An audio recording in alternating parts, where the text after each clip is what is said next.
நான் நல்லா இருக்கிறத நிறைய பேர் விரும்பவே இல்லை பாஸ்டர். நான் நல்லா இருக்கிறத நிறைய பேர் விரும்பல. என்னுடைய வேலை ஸ்தலத்துல எனக்காக குழி வெட்டுறாங்க, என்னுடைய ஃபேமிலியில எனக்காக குழி வெட்டுறாங்க.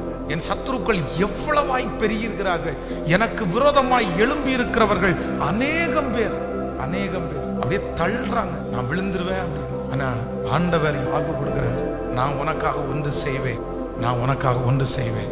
யார் உங்களை விழும்படி தள்ளினாலும் அவருடைய கரம், அவருடைய அன்பின் கரம் உங்களுக்கு உதவி செய்வதற்கு ஆயத்தமாயிருக்கிறது.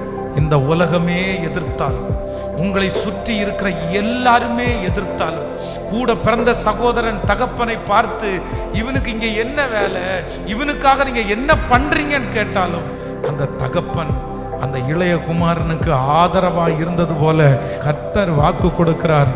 எத்தனை பேர் உன்னுடைய விழுகையிலே சந்தோஷப்படுவதற்கு கைகட்டி அவர்கள் காத்திருந்தாலும் கர்த்தராகிய ஆண்டவர் வாக்கு கொடுக்கிறார், அவர்கள் விழும்படி தள்ளினார்கள், நான் உனக்கு ஆதரவாய் உனக்கு துணையாய் யாவையும் செய்து முடிக்கிற கர்த்தர்.